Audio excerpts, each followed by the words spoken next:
Frater Luminis Negri, partie 1, chapitre 2. C'est à l'école primaire que je pris conscience de mes différences.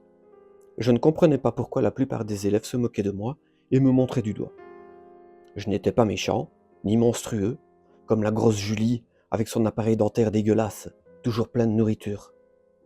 Je comprenais qu'on la ridiculise. Moi aussi, il m'arrivait de rire et de participer à la ritournelle moqueuse qu'on fredonnait quand elle passait près de nous. Grosse Julie, tes dents sont toutes pourries, grosse Julie, va bouffer tes sucreries. Mais moi, je n'étais pas gros, je ne portais pas d'appareil, et je me comportais normalement. J'étais habillé comme les autres, même si mes parents ne voulaient pas m'acheter des marques trop chères. C'est vrai que je zozotais un peu. Je peinais surtout avec les se, les je, les eux et certaines liaisons. Mais bon, ça ne gênait pas du tout mes parents. Ils n'arrêtaient pas de me dire que je faisais de plus en plus de progrès et que je parlais comme un homme politique. Ils étaient très fiers de moi. Pourquoi m'auraient-ils menti si ma façon de parler était ridicule ou comique? Après réflexion, peut-être que c'était à cause du petit chapeau plat de mon père. Il m'obligeait à apporter un identique dès que je n'étais pas à l'école. Mes parents me conduisaient et venaient me chercher à pied tous les jours. Forcément, les élèves avaient vu que mon père était coiffé de cette toque. Il était bien le seul à avoir cet accessoire d'ailleurs, de même que ses cheveux en tire-bouchon qui reviennent devant les oreilles. Quand j'avais commencé l'école, j'avais été étonné que personne d'autre que mon père et moi n'ait une coiffure comme ça. C'était gênant, je voulais être comme les autres, avoir une coupe de cheveux normale. Mais ça faisait partie des rares choses que mes parents ne voulaient pas m'accorder. Enfin bref, j'étais différent, ça ne faisait aucun doute, mais je ne comprenais pas bien pourquoi on me mettait à l'écart de cette manière. On ne m'adressait presque pas la parole, sauf mon voisin de pupitre, Thierry. On chuchotait un peu en classe. Il nous arrivait même de pouffer de rire tous les deux. Mais, dans la cour de récréation, il était toujours trop occupé avec ses autres camarades pour qu'on puisse reparler de nos rires précédents. Je l'aimais bien, Thierry. Alors, quand il me demandait de partager mon goûter ou de le dépanner d'un jeton pour le distributeur de boissons, ça me faisait plaisir de lui rendre service. J'aurais tout de même préféré qu'il boive son jus de pomme près de moi pour qu'on parle un peu, plutôt que de retourner près des autres garçons de la classe pour continuer leur match de foot. Moi, on me trouvait trop nul et trop lent pour jouer avec eux. Je savais bien que ce n'était pas vrai. Bernard était encore plus gros que Julie et il était essoufflé après quelques mètres à peine. Mais lui, il pouvait jouer. Ce n'était pas grave. J'avais l'habitude d'être seul et puis, de toute manière, je pouvais raconter ma journée à mes parents au soir. Ils trouvaient toujours mes explications passionnantes, comme si les journées que je vivais étaient prodigieuses. Eh bien, je n'avais vraiment pas envie de vivre à leur place alors, parce que je ne trouvais pas que c'était si chouette que ça. L'école me rendait triste en fait. Heureusement, il y avait Anne-Marie. C'était la plus jolie fille de la classe, intelligente, gentille, habillée à la mode, et tout et tout. Elle avait plein de qualités. Enfin, elle était intelligente, mais pas toujours, parce que souvent, elle venait me trouver pour que je l'aide à faire ses devoirs. Elle n'était pas bien organisée non plus. Elle arrivait souvent le matin sans ses travaux à rendre, et elle me demandait de pouvoir vite recopier mes réponses avant de rentrer en classe. J'étais si heureux de lui rendre service, je ne pouvais rien lui refuser. De toute manière, ce n'était pas comme si elle trichait, puisqu'elle avait fait ses devoirs à la maison. Elle était juste distraite. Et puis, je pouvais bien lui rendre service, parce qu'elle m'aimait bien. Enfin, je crois. Je me souviens d'une fois, elle m'avait même embrassé sur la joue. Cet événement avait été le plus beau jour de ma vie. Ça s'était passé le lendemain de mon anniversaire. Comme toutes les années, couvert de cadeaux, j'avais été gâté par mes parents. Cette fois-ci, j'avais reçu une console Atari avec 2 jeux, Frogger et Mario Bros, ainsi qu'un Walkman avec lequel je pouvais écouter la Hit Compile 85 et son génial Ghostbusters, la musique du film que je préférais. Sous les acclamations de mes parents, en extase quand je réussissais un coup, j'avais joué toute la soirée à essayer de faire passer cette fichue grenouille de l'autre côté de la route. Après avoir été ratatiné une bonne trentaine de fois, sans parvenir à traverser, j'avais eu envie d'écouter de la musique. Je m'étais tout de même un peu forcé à continuer. Ça avait l'air de tellement plaire à ma famille de me voir jouer, eux qui m'applaudissaient encore plus fort quand je me faisais écrabouiller, que je ne voulais pas les décevoir en abandonnant trop vite. Voilà un truc avec lequel j'étais encore très nul, les jeux vidéo. Le Walkman était vraiment chouette. Je remettais le morceau de Ghostbusters à chaque fois et j'avais écouté la musique en boucle dans ma chambre avant de dormir. Les yeux fermés avec le casque sur les oreilles, j'avais revécu mes parties de jeu en voyant une grenouille se faire écraser. Ça avait été rigolo, cette image de grenouille et de route restait imprimée dans mes yeux. Parfois, la musique et l'image étaient synchrones. Tut, Scratch! Ghostbusters! Le lendemain matin, j'avais voulu prendre le baladeur avec moi à l'école pour le montrer à Thierry et Anne-Marie. Mais mes parents avaient refusé.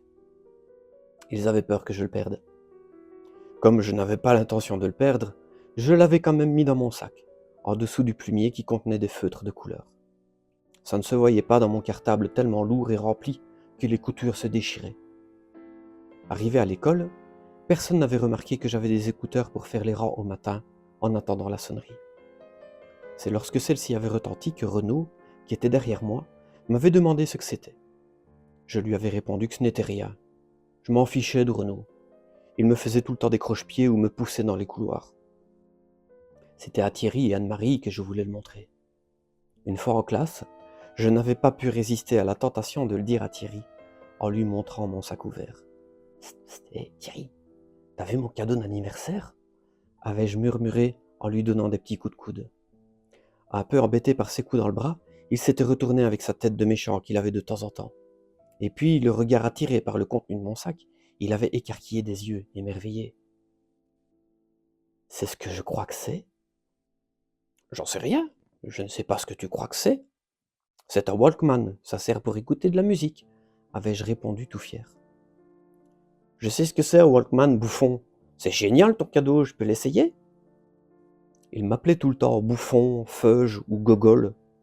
Je ne faisais plus attention. Bouffon et gogol, je savais ce que ça voulait dire. Ce n'était pas très gentil, mais il le disait amicalement, alors ça va. Feuge, je ne connaissais pas. Mes parents non plus, apparemment. À la récréation, avais-je soufflé tout bas. Lorsque le moment d'aller s'amuser dans la cour était venu, la nouvelle avait traversé la classe en entier, et les élèves attendaient chacun leur tour pour écouter un peu de musique. Ils ne s'intéressaient pas davantage à moi, et en plus, j'avais dû regarder partout. Mon cadeau était passé de main en main, certains tirant sur le casque, d'autres appuyant très fort sur les boutons et jouant avec la molette du volume. J'avais été content lorsque la sonnerie avait retenti à la fin de la récréation. J'avais récupéré mon cadeau comme je pouvais, presque obligé de l'arracher des mains de Nicolas, qui n'avait pas voulu me le rendre. J'allais être en retard pour remonter en classe. Quelle matinée! Arrivé à midi, j'avais prétexté que les piles étaient vides pour éviter de le prêter de nouveau à tout le monde. La routine avait repris le dessus. Moi, seul à une table, et les autres qui mangeaient et riaient ensemble à une autre. Après le repas, hors du réfectoire, Anne-Marie était venue me trouver et me demanda si je voulais bien lui faire écouter un peu de musique. Je ne pouvais pas refuser. Elle était si gentille. Je lui avais proposé d'aller un peu plus loin alors, pour que les autres ne nous voient pas. À côté du préau, il y avait une rangée d'escaliers en béton qui montait jusqu'à la salle de spectacle. À côté de celle-ci se trouvait le gymnase, et entre les deux, il y avait un passage étroit. C'était le quartier général des grands de dernière année, mais ce jour-là, il n'était pas présent. Seul avec Anne-Marie au fond de ce passage, j'avais pu sentir son parfum tellement j'étais proche d'elle. On avait tenu le casque entre nos deux têtes, collées presque l'une contre l'autre, pour pouvoir profiter de la musique ensemble. Je me souviens comme elle avait été heureuse en riant avec moi. J'avais été heureux aussi à ce moment-là. On avait écouté les morceaux pendant plus de 15 minutes. « Je dois aller aux toilettes » avait-elle dit timidement. « Oui, vas-y, je t'attends ici si tu veux. »« C'est vrai ? Je reviens très vite. » Après avoir fait quelques pas, elle avait fait demi-tour. « Dis, je ne peux pas prendre ton Walkman avec moi pour aller faire pipi ? Je ferai attention, promis. »« Oui, tu peux le prendre, mais Tu fais attention et tu ne le prêtes pas, d'accord? Cette demande m'avait contrarié, mais si je voulais qu'elle devienne un jour ma fiancée, je ne pouvais pas refuser. Merci, m'avait-elle fait avec un grand sourire avant de prendre mon cadeau et de s'enfuir avec. Dansant avec impatience d'un pied à l'autre, j'avais attendu son retour jusqu'à ce que la cloche sonne. Je m'étais inquiété, elle était peut-être tombée ou on l'avait empêchée de revenir. Lors de la reprise des cours, elle était là. Elle souriait et riait avec ses copines. Elle ne m'avait même pas regardé. À la récréation de l'après-midi, j'étais allé la trouver pour qu'elle me rende mon Walkman et qu'elle m'explique pourquoi elle n'était pas revenue. Elle m'avait emmené un peu plus loin, juste avant de commencer à sangloter en me disant qu'elle était trop honteuse pour oser m'expliquer. « Mais pourquoi tu es gêné? Il s'est passé quoi? » « Mais j'étais en train de faire pipi quand il est tombé dans la cuvette. J'ai pas pu le retenir, il a disparu dans le trou, » avait-elle pleurniché. « Quoi? Comment ça, il est tombé dans le trou? » « Oui, je te jure, il est tombé dans le trou, il m'a glissé des mains, j'ai rien pu faire. »« Mais c'est pas possible. Je te jure sur la tête de mes parents, c'est vrai. Ne le dis pas, je t'en supplie, je vais me faire tuer, » avait-elle geint de plus belle. Mon cadeau, avais-je balbutié. Comment il a pu passer dans le trou? Je sais pas, j'ai rien pu faire, il a glissé de mes mains, il a fait plouf et puis il a disparu, avait-elle répété en sanglots. Pardonne-moi, promets de rien dire, avait-elle fait alors tout en se jetant à mon cou. J'avais eu le cœur complètement emballé. Anne-Marie était en train de m'enlacer. La plus belle fille de la classe, celle qui égayait mes journées. Elle était tout contre moi, dans mes bras. Je ne dirai rien, c'est promis, avais-je déclaré. Malgré ma déception, j'avais essayé d'afficher une attitude la plus digne possible. Je voulais juste qu'elle me prenne dans ses bras encore un peu. « Merci, tu es un vrai chou !» m'avait-elle dit tout en m'embrassant la joue d'un long baiser.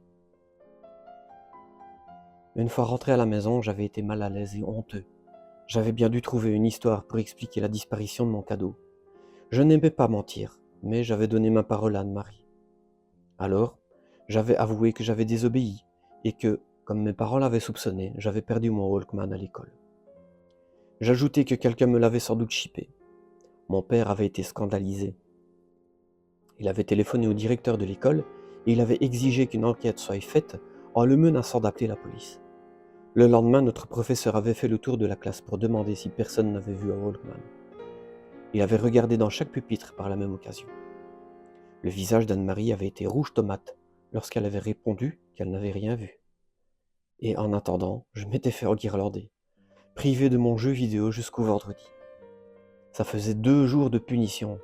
C'était cher pour une bêtise que je n'avais même pas commise. Après les vacances de Pâques, les parents d'Anne-Marie lui avaient acheté un Walkman aussi.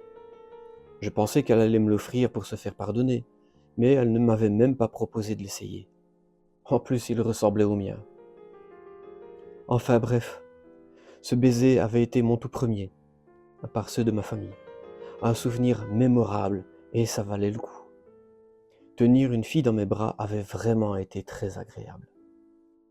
Normalement, je ne pouvais ni faire la bise, ni serrer la main. Ou alors, je devais me laver 3 fois avec un savon bactéricide que j'avais toujours dans mon sac. Mes parents étaient très stricts avec l'hygiène et ils avaient constamment peur des contaminations de microbes. Dès qu'il y avait une épidémie de grippe ou de gastro-entérite à l'école, je devais rester à la maison pour éviter de ramener la maladie.